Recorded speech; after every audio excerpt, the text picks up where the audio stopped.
Good morning, church.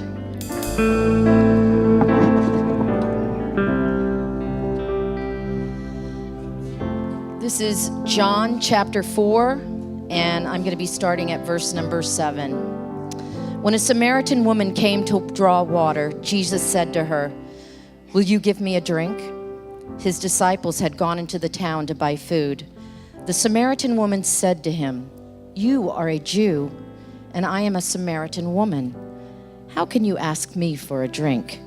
For Jews do not associate with Samaritans. Jesus answered her, "If you knew the gift of God and who it is that asks you for a drink, you would have asked him, and he would have given you living water." "Sir," the woman said, "you have nothing to draw with, and the well is deep. Where can you get this living water? Are you greater than our father Jacob, who gave us the well and drank from it himself, as did also his sons and his livestock?" Jesus answered, "Everyone who drinks this water will be thirsty again. But whoever drinks the water I give them will never thirst. Indeed, the water I give them will become in them a spring of water, welling up to eternal life." The woman said to him, "Sir, give me this water so that I won't get thirsty and have to keep coming here to draw water." He told her, "Go, call your husband and come back." "I have no husband," she replied. Jesus said to her, "You are right when you say you have no husband. The fact is, you have had 5 husbands, and the man you now have is not your husband. What you have just said is quite true." "Sir," the woman said, "I can see that you are a prophet. Our ancestors worshipped on this mountain, but you Jews claim that the place where we must worship is in Jerusalem." "Woman," Jesus replied, "believe me, a time is coming when you will worship the Father, neither on this mountain nor in Jerusalem. You Samaritans worship what you do not know. We worship what we do know, for salvation is from the Jews. Yet a time is coming and has now come when the true worshipers will worship the Father in the Spirit and in truth, for they are the kind of worshipers the Father seeks. God is Spirit, and his worshipers must worship in the Spirit and in the truth." The woman said, "I know that Messiah, called Christ, is coming. When he comes, he will explain everything to us." Then Jesus declared, "I, the one speaking to you, I am he." Just then his disciples returned and were surprised to find him talking with a woman, but no one asked, "What do you want?" or "Why are you talking with her?" Then leaving her water jar, the woman went back to the town and said to the people, "Come, see a man who told me everything I ever did. Could this be the Messiah?" They came out of the town and made their way toward him.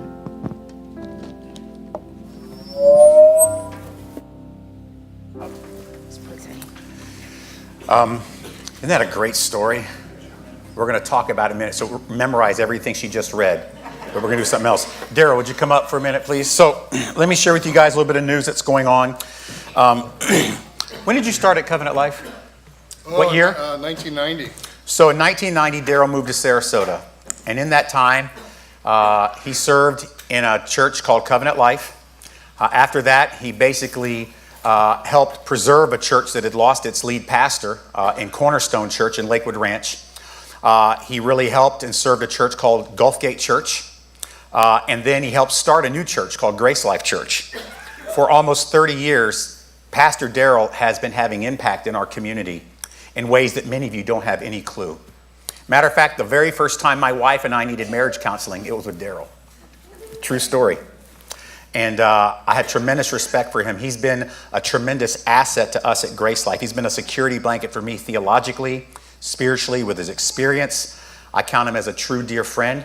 Come sometime in the summer, Daryl and Deb, his wife, are going to be moving back to his home state of Pennsylvania. So today actually starts a transition over the next couple of weeks for Daryl. They'll still be worshiping with us over the next few months, but in the next few weeks, he'll wind up his pastoral ministry here. Don't worry, we've already hired a new associate pastor. His name is Les McCurdy. He starts it's just a joke. Shepherding team, it's just a joke. I haven't hired Les, don't worry. But I love Daryl. He's been a blessing to our church, a blessing to many of you, and you don't even realize how much of a blessing. So give Daryl a hand. You'll hear from him in a couple of weeks. Love you. Today is the start of what I like to call a healthy transition. I can't think of a better way for Daryl to wind up his incredible kingdom ministry in Sarasota than to help plant a church called GraceLife, which is unlike any other church he's ever worked in. Am I right? A lot more sinners here? Yeah, and I'm the chief. Yeah. All right. I'm Joe Davis. I'm one of the pastors here, and I'm excited about today's message because last week in our Christmas Eve service, we talked about public Christmas and personal Christmas, and the example I gave of a personal Christmas was the woman at the well. And as I was thinking through that, by Sunday afternoon, I texted Megan. I said, I was going to preach on the Magi. I said, I think I'm going to preach on the woman at the well. She said, I love it. It's a great idea. And so this is our last message in our Advent season. And I've called it Christmas at Jacob's Well. Remember why I call it that. Remember what we've learned over the last few weeks, that Christmas is Advent.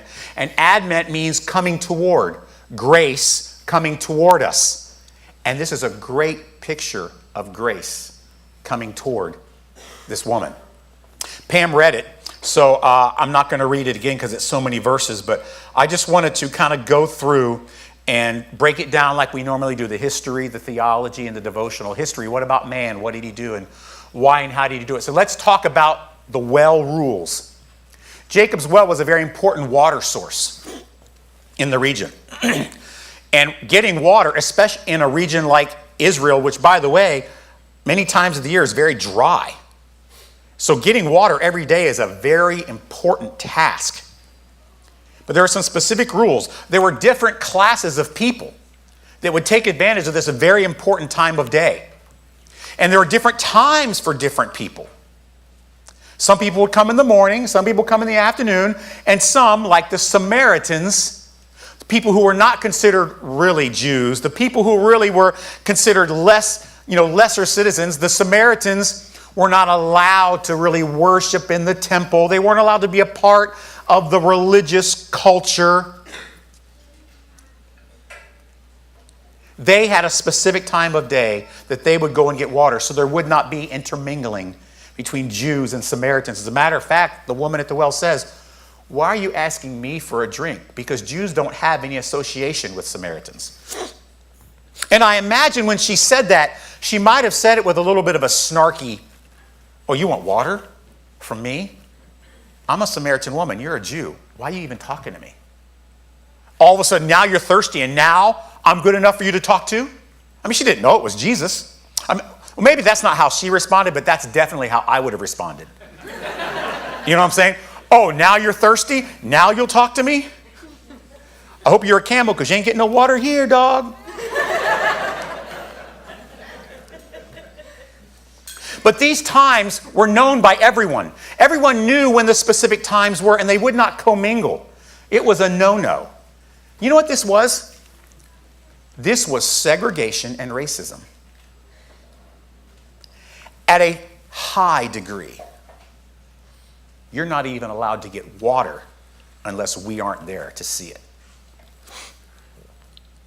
So you could see how this woman, who not only is she a Samaritan, but she's also a woman. So you add to the fact that not only is she Samaritan, she's not really Jewish, she's also a woman. So there's an additional level and layer of constraint and restriction upon her.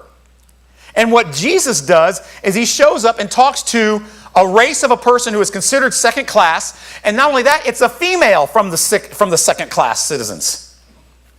The lowest of the low in Jewish society, especially the women. And good Jews would not break the rule.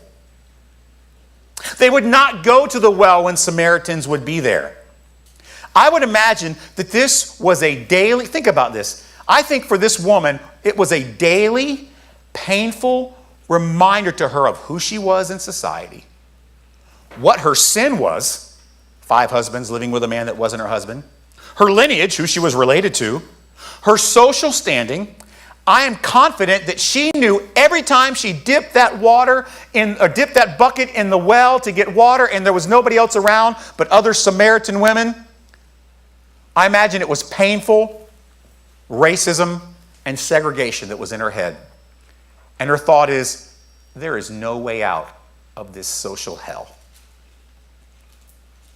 Jesus is alone at the well, and this specific woman with her past and her baggage at this specific moment and appointed time is there to get her daily water supply.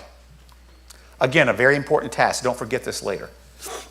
So that's the history of the well and what this woman is probably thinking as this Jewish man approaches her and says, hey, I'm thirsty. Can you help me out? Let's look at the theology. What about God? What does he do? Why and how does he do it? He gives her her own personal advent. What is advent? Grace coming toward you. She is not seeking. This wasn't a seeker-sensitive well. We're going to create this well so that Samaritans will come and get water and hear the gospel. That's not what they were doing. It wasn't a well designed to bring in people so they could hear and meet Jesus, like many churches are designed today. This was a well that was designed for water, and this woman is not seeking God. But there is a specific woman at a specific time, a woman that he had specific, intimate, personal knowledge of about her background with her husbands and all those things. And also understanding the pain and resentment she probably had in her heart towards Jewish people, especially Jewish men in authority. Jesus comes at a specific time, at a specific place, and the scripture says the disciples were not with him. They went in town to kosher Publix to get food. So they weren't even there. He was by himself. So let me ask you a question. Was this a planned event or was it random? I mean, do you think just, you guys go get food. I'm just going to sit here and rest. Oh, cool, a Samaritan woman. I think I'll talk with her. Do you think that's how it happened?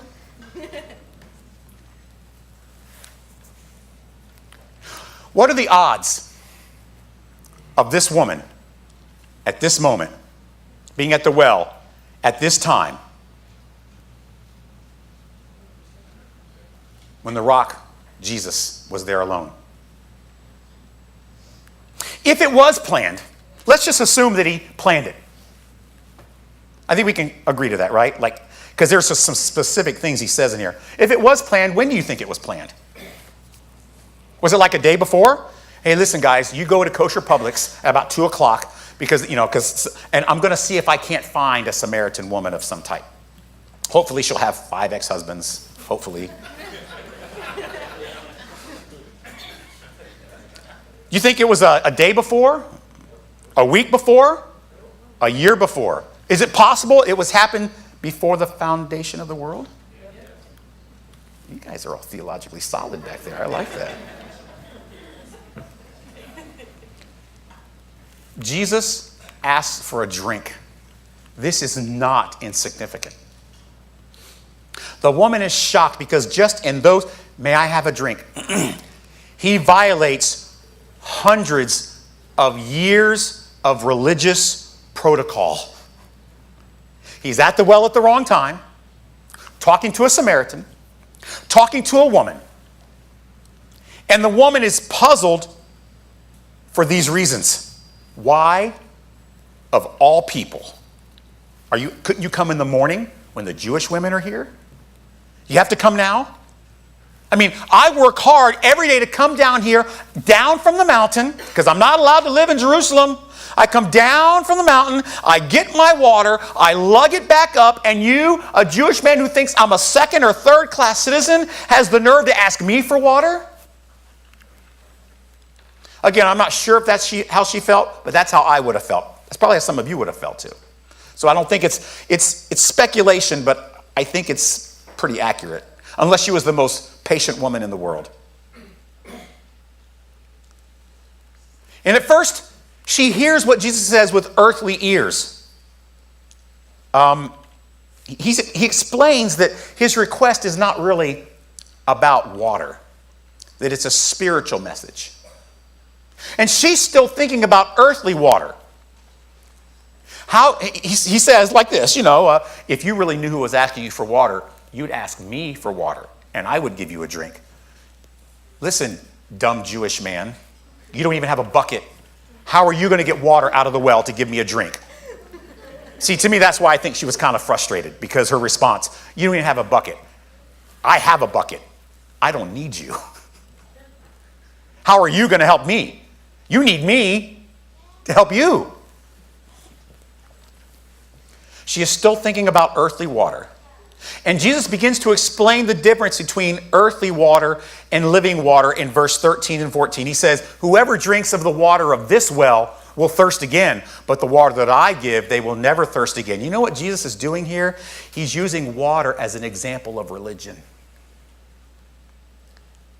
He goes right into the idea about worshiping in the temple, but she still doesn't get it.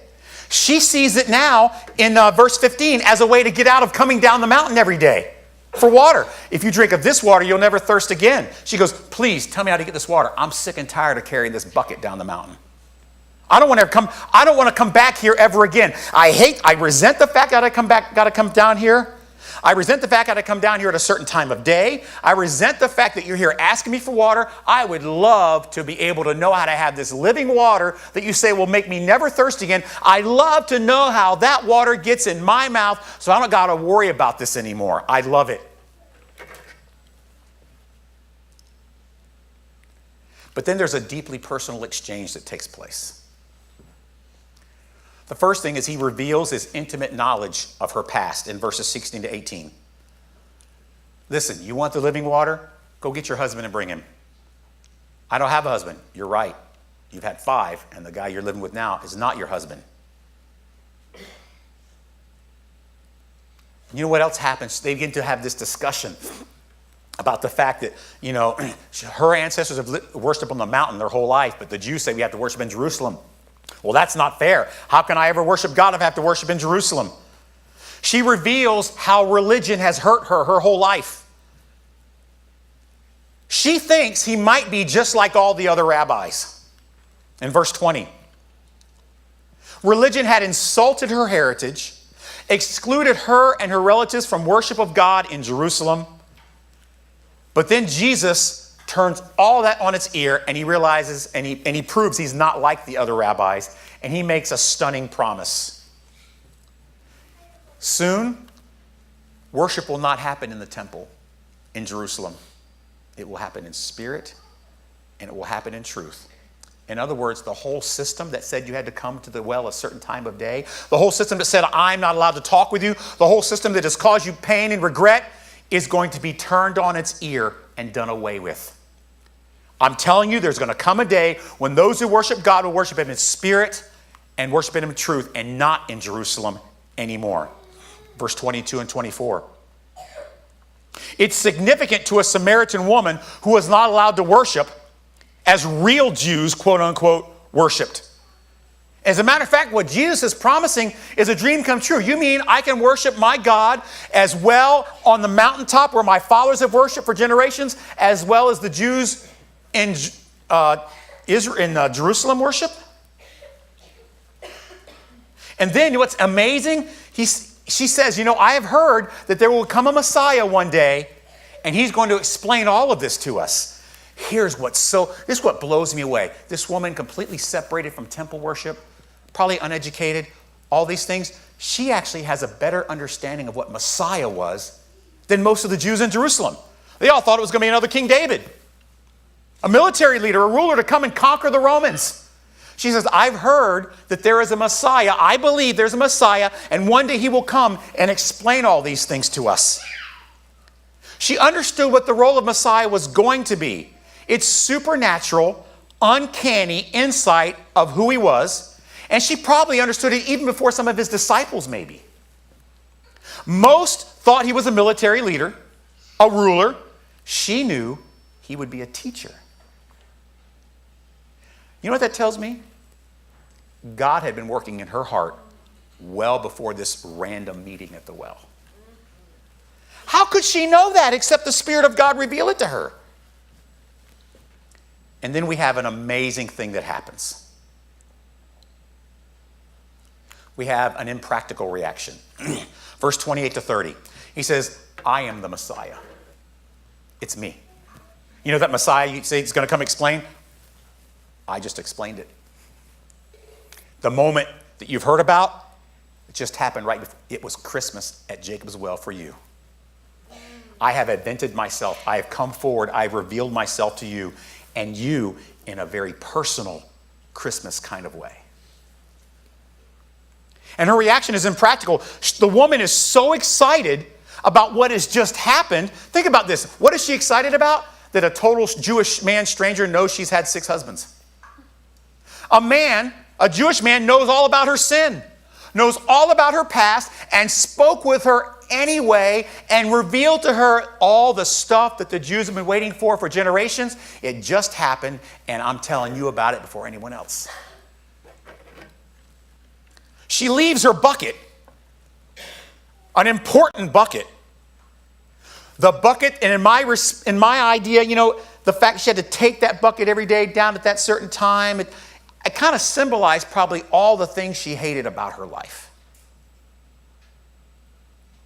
And she is so excited about her personal Christmas at Jacob's well that she leaves her bucket and runs to the city she's not supposed to go to and tells the people who don't want to hear from her, Messiah's here. He knows everything about me. Messiah is here, and he knows it. She ran to the town and tells everybody what was going on at her Christmas party. The daily water supply was so important. She had only one time of day to do it, yet she is so thrilled by the joy of her personal Advent, her personal Christmas moment. She leaves her water bucket and runs to town to tell everybody who she just met. She wasn't even thinking about, get this, she wasn't even thinking about being thirsty anymore. She was amid being satisfied by living water. She had just drunk the water that Jesus promised, and she didn't even realize it. Before Jesus, that daily water bucket was a symbol of all that was mundane, bad, despised, bitter, and pathetic about her life. But after Christmas at Jacob's well, her life changed forever. She left the bucket behind. She goes into the city that she would never even dream of entering really before to proclaim Messiah to the people who don't want to hear from her. I bet after that interaction, it felt a lot like Christmas for her. What do you think? Think she could sing Joy to the World? Think she had an ability to enjoy public Christmas? Clearly she did. She was telling everybody about it. So let's talk about the devotional part of this. Let's talk about your Jacob's well. The moment with Jesus was like Christmas for her because of how well he knew her. Do you guys remember the illustration I gave last week about the gifts, my 2 favorite gifts, and why they were so great? Because the people knew me so well. He knew all about her. He knew her past. He understood her guilt over it. He understood her frustration and how religion had hurt her and her relatives. He knew her fears, and he knew what she was hoping for, Messiah, to teach all these things. He addressed these in one conversation, one by one, step by step, because he knew what she needed to hear.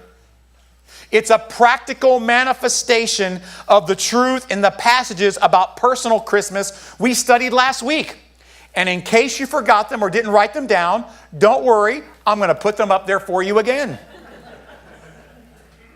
Tell me if you think you see how this relates to the woman at the well. All right? Imagine this is being written for her.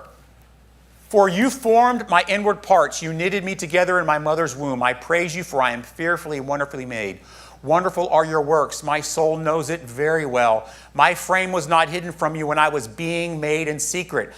Intricately woven in the depths of the earth, your eyes saw my unformed substance. In your book were written, every one of them, the days that were formed for me, when as yet there was none of them.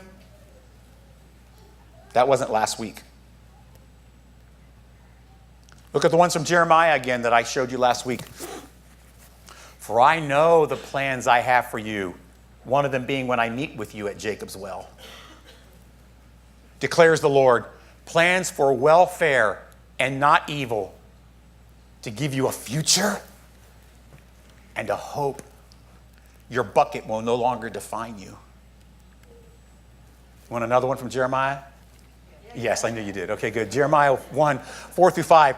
Then the word of the Lord came to me saying, before I formed you in the womb, I knew you. Before you were born, I set you apart. That's what sanctified means. It doesn't mean to cleanse. It means to set you apart. Before you were born, I set you apart. I ordained you. He ordained her for that moment, for Christmas at Jacob's well that day, before he even knew she was born. Ephesians 1, 3, and 4. Blessed be the God and Father of our Lord Jesus Christ, who has blessed us with every spiritual blessing in the heavenly places, just as he chose us in him before the foundation of the world, that we should be holy and without blame before him. Even the extremely efficient, racist, segregated temple could not keep her from Jesus. Even the religious could not rob her of her Christmas at Jacob's well. Church, think back to the time that you met Jesus for the first time as your Redeemer. The first time you opened your Advent gift. Reflect on all the things he sovereignly arranged for you for decades for that one special moment. Think of how his intimate knowledge of your soul made his revelation of the gospel uniquely effective for you.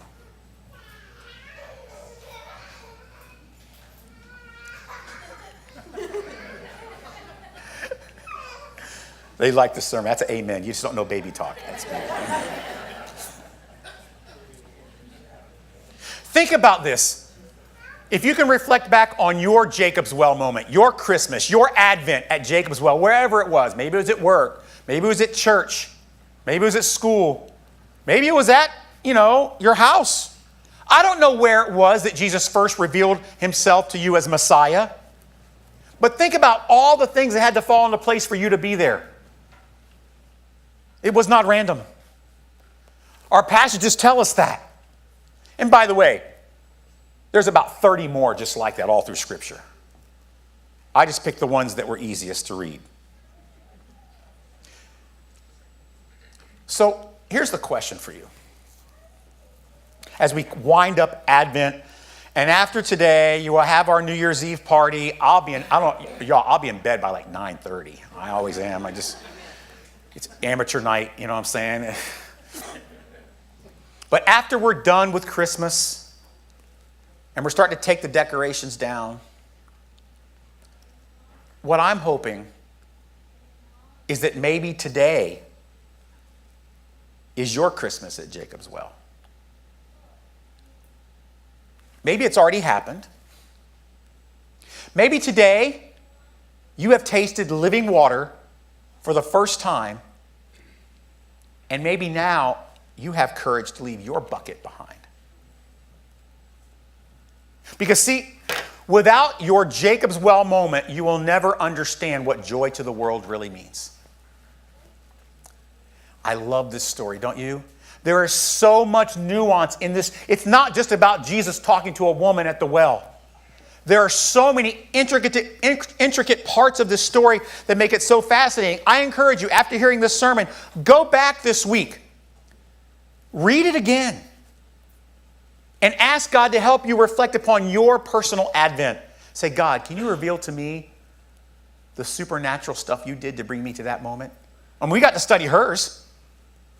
This week, study yours. I'd love to hear some emails from you. I got to tell you, Pastor Joe, I was thinking about my Christmas at Jacob's Well, and here's all the things that God put in place for me to become a child of. I'd love to hear them. Email me, joe@gracelifesrq.com. I'd love to hear the stories. Next week, we'll start our new sermon series on 2 Corinthians. I'm really excited about it. Had I had my way, we'd have started it early in December. The worship director said, no, we need to talk about Advent. I'm so glad she did. This story has changed a lot of perspectives for me about the holiday season. I hope it has you too. Dad, we're so thankful for that Christmas at Jacob's Well that you gave that Samaritan woman. Thank you so much that you used it not only to transform her life, but to give us insight as to how you impact ours. And as we wind up the holiday season, God, we are so thankful for personal Christmas.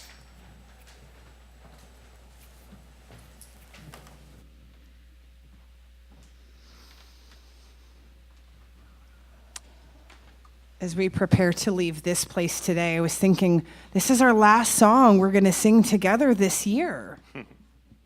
It is.